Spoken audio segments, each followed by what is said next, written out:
Hello friends, திலகச்சல்லேருந்து திலகா பேசுகிறேன். இங்கே பாருங்கள், நம்மளோட பழைய டோர். இது வந்து நான் மாடியிலேருந்து எடுக்கிறோம். நடுவில் ஒரே சவுண்டாக இருக்குதுன்னு நினைக்காதீங்க. சாமி பாட்டெலாம் கேட்கும், கொஞ்சம் கேட்டு பாருங்கள்.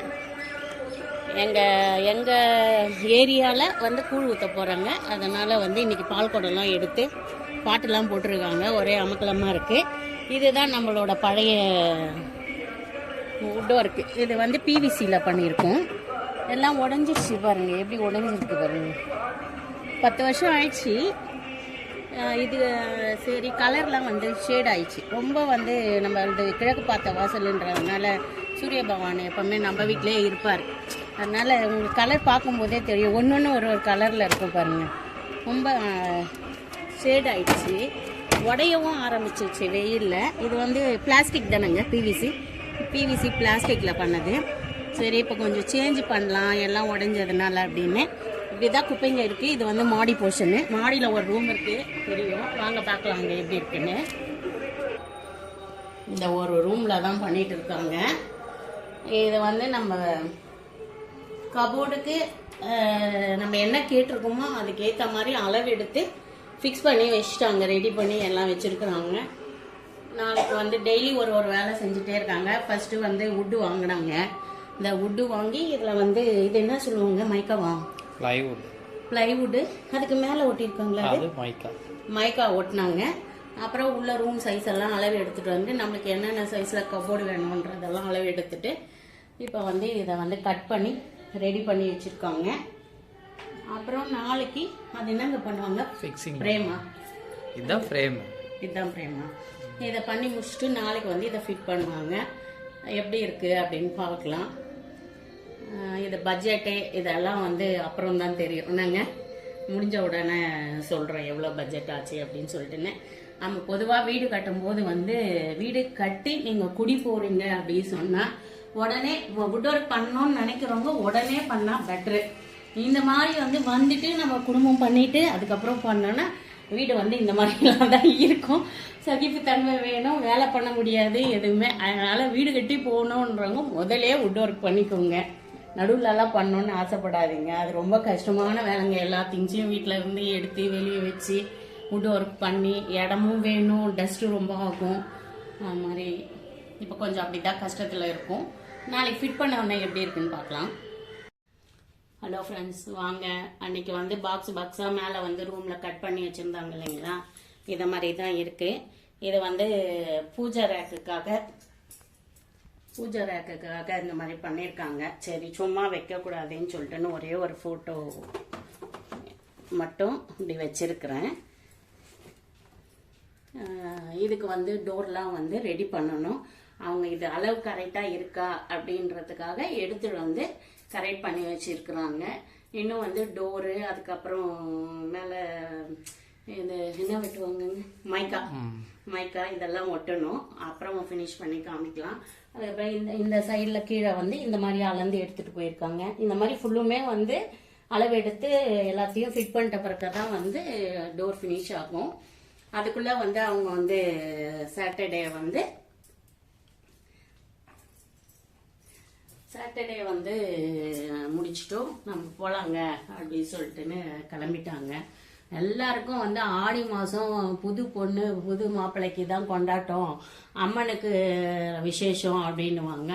நம்ம ராசியோ என்னமோ தெரியாது, நம்ம வேலை ஆரம்பிக்கும் போதெல்லாம் வந்து ஒரு நாள் செஞ்சுக்கிட்டு 5 நாள் லீவ் எடுத்துக்கிறாங்க.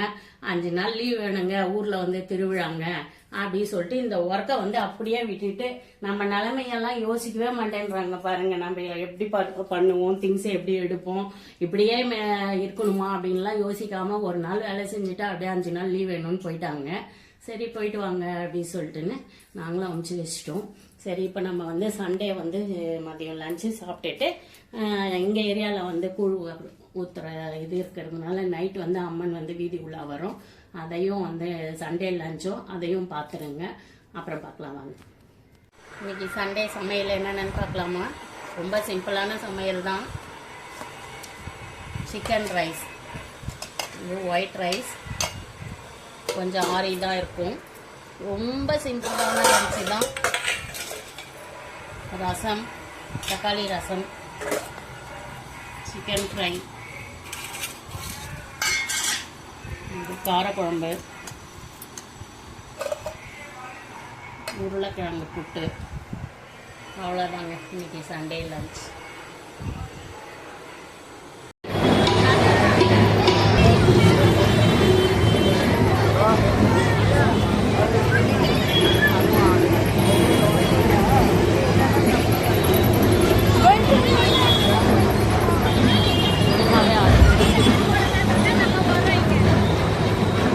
போயிட்டுக்கிறியா கிட்ட போயில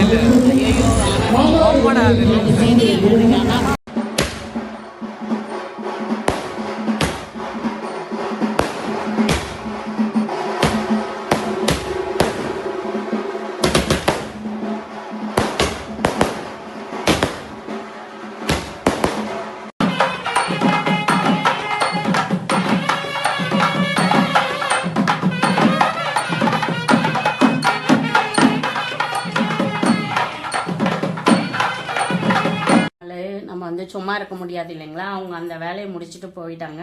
அடுத்த நாள் நம்மளுக்கு கொஞ்சம் வேலை இருந்தது. அது என்னென்னு சொல்கிறேன் வாங்க பார்க்கலாம். முதல்ல வந்து இந்த கிரானைட் வந்து நல்லா பட்டையாக வச்சுருந்தேங்க. கொஞ்சம் மேலே வந்து நம்ம பாத்திரம்லாம் வாஷ் பண்ணாலோ, சமைக்கும் போது பாலோ இல்லை எண்ணெயோ தண்ணியோ எது ஊற்றினாலோ நம்ம ட்ரெஸ் மேலாம் படாத மாதிரி நல்லா பட்டையாக வச்சுருந்தேன். அது கொஞ்சம் அழகாகவும் இருக்கும். ஆனால் அந்த மாதிரி வேண்டாம், இப்போ வுட் ஒர்க் பண்ணுறதுனால இந்த இடத்துல டோருங்க வந்தால் நம்ம ஓப்பன் பண்ணும்போது அது இடிக்கும், அதை எடுத்துடணும். அதை எடுத்துட்டு மேலே வந்து இந்த மாதிரி சின்னதாக வந்து இது கொடுக்கணும் அப்படின்னு சொன்னாங்க.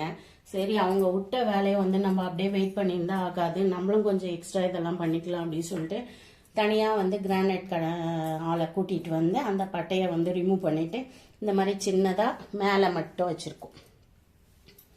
இதை பார்க்கறதுக்கு வந்து ஒரு சின்ன வேலையாக தான் தெரியும். நீங்கள் நினைக்கலாம் இதெல்லாம் எக்ஸ்பிளைன் பண்ணி நீ சொல்லணுமா அப்படின்னு சொல்லிட்டேன்னு. ஆனால் இது ஒரு சின்ன வேலை தாங்க. ஆனால் இது பண்ண பாடு இருக்குது பாருங்கள். இந்த கிரானைட் வந்து நம்ம கையாலெல்லாம் ஒடிக்க முடியாது, மிஷின் கட்டிங் பண்ணணும் அப்படின்னு சொன்னாங்க. மிஷின் கட்டிங் பண்ணும்போது இங்கே பாருங்கள், கீழே அப்படியே பார்த்தா தெரியும் உங்களுக்கு. தட்டெல்லாம் பாருங்க, அப்படியே ஃபுல்லுமே வீடு ஃபுல்லுமே அந்த டஸ்ட்டு வந்து படிஞ்சிடுவாங்க. மேலே மட்டும் க்ளீன் பண்ணி வச்சிருக்கேன். க்ளீன் பண்ணாலும் திருப்பி டஸ்ட்டு தான் ஆக போகுது இந்த 10 நாளைக்கு. அதனால வந்து சும்மா அப்படியே இருக்க முடியாது, டஸ்டோடவே சமைக்க முடியாது, சும்மா தூசு தட்டி வச்சிருக்கேன். இதில் தெரியும் பாருங்க டஸ்ட் எல்லாம் எவ்வளோ இருக்குன்னு, உள்ள எப்படி இருக்கு, அவுட்டரில் எப்படி இருக்கு அப்படின்னு. சும்மா லைட்டாக மட்டும் தொடச்சிட்டு அப்படியே கொஞ்சம் வச்சிருக்கேன். திருப்பி அவங்க வந்தால் வேலை ஆரம்பிப்பாங்க. அந்த வேலையை முடிச்சிட்டோம்.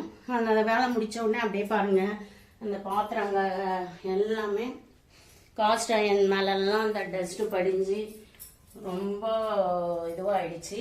சரி, அந்த பாத்திரங்கள் எல்லாமும் வாஷ் பண்ணி வச்சுருக்கேன். அந்த வேலை முடிச்சிட்டேன். இதுக்கப்புறம் அடுத்து வந்து சின்ன சின்ன வேலை தான். ஆனால் எப்பவுமே வந்து ஒரு புதுசாக ஆரம்பிக்கிறோம், ஒரு புது வீடு புது வேலைன்னா எல்லாருமே வருவாங்கங்க. ஆனால் சின்ன வேலைன்னா யாருமே வரமாட்டாங்க. இங்கே பாருங்க, உங்களுக்கே தெரியும். இப்போ இதை வந்து கொஞ்சம் பட்டி பார்க்கணும். பொதுவாக வந்து டைல்ஸில் நம்ம ஓட்டையை தேடலாம், ஆனால் ஓட்டையில இப்போ டைல்ஸ் தேட வேண்டியதாக இருக்குது. எவ்வளோ ஹோல்ஸ் இருக்குது பாருங்க. அதனால இதெல்லாம் வந்து நம்ம கிட்டவே உக்காந்து பார்க்குற வேலை செய்கிறவங்க கையில் விட்டுட்டு போயிட்டோமா அவங்க இஷ்டத்துக்கு பண்ணிடுவாங்க. இந்த ஓட்டை வந்து டைல்ஸில் போட்டால் பரவாயில்லைங்க. இந்த 4 கோடு வர இடத்துல எல்லாம் போட்டுருவாங்க பாருங்க. கொஞ்சம் மனசாட்சியோட அவங்களும் வேலை செஞ்சா நம்மளுக்கும் கொஞ்சம் கஷ்டம் இல்லாமல் இருக்கும். 4 இடத்துல வர இடத்துல எல்லாம் ஹோல்ஸ் போட்டாங்கன்னா இந்த டைல்ஸ், ஒரு டைல்ஸ் உடைஞ்சா கூட நம்ம 4 டைல்ஸை எடுக்கிற மாதிரி ஆயிடும். ஆளே வரமாட்டாங்க. பழைய வேலைக்கு யாருங்க வராங்க, இப்பெல்லாம் ஆளே வர்றது கிடையாது. எவ்வளோ மேலெல்லாம் பாருங்க, நிறைய ஹோல்ஸ் இருக்கு. இதுக்கெல்லாம் ஆள் வச்சு கூப்பிடணும்னா வரமாட்டோம். இதை பட்டி பார்க்கணும், நிறைய வேலை இருக்கு. அவங்க அந்த 5 நாள் லீவ்ல நம்ம இந்த வேலையெல்லாம் முடிச்சிடலாம் அப்படின்னு சொல்லிட்டுன்னு. அப்புறம் இன்னைக்கு லஞ்சு வந்து லெமன் ரைஸ் பண்ணியிருக்கேன். ரசம், ஒயிட் ரைஸ் அடிச்சு வச்சிருக்கேன்.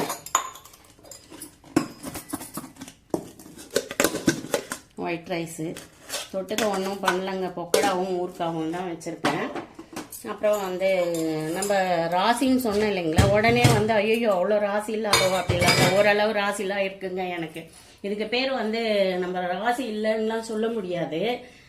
நம்ம முகத்துல எல்லாம் இளிச்ச வாயின்னு எழுதி ஒட்டியிருக்கோம். நம்மளை பார்த்தாலே சில பேருக்கு அப்படித்தான் பண்ணணும் அப்படின்ட்டுன்னு. ஒருத்தருக்கு வேலை கொடுக்கும் போதோ வேலை வாங்கும் போதோ அதுலயும் ஒரு கம்பீரம் இருக்கணுங்க.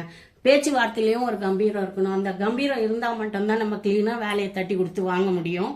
அதனால நீங்களும் இதெல்லாம் கொஞ்சம் சின்ன சின்ன விஷயங்கள்லாம் வந்து நோட் பண்ணி புதுசா யாருன்னா வீடு வாங்கணும் வீடு கட்டணும் அப்படின்னா இந்த சாமர்த்தியம் எல்லாம் யூஸ் பண்ணிக்கோங்க. இந்த மாதிரி டைல்ஸ்ல எல்லாம் ஓட்ஸ் போடவே வைக்காதீங்க. இங்க பாருங்க அந்த சைடு பார்த்தனா அப்படியே மனசே வலிக்கும் எனக்கு. நம்ம ஒரு ஆணி அடிக்கணும்னா அவ்வளவு யோசிப்போம். இவங்க அசால்ட்டா கார்னர்ல எல்லாம் அப்படி அப்படியே அடிச்சிடுறாங்க. இப்ப அதெல்லாம் எப்படி ரிமூவ் பண்ணி எப்படி பூசுவோம்னு சொல்லுங்க. ஒரு ஆணி எடுத்துட்டா அப்படியே 4 கல்லு உடைஞ்சிடுங்க. அது இந்த கலரை போய் திருப்பியும் நம்ம தேட முடியாது. இதெல்லாம் ஒரு சின்ன சின்ன விஷயம். ஆனா நம்மளுக்கு இது பெரிய விஷயமா இருக்கும். அதனால கொஞ்சம் இந்த மாதிரி வேலை எல்லாம் பண்றவங்க யோசித்து பண்ணுங்க.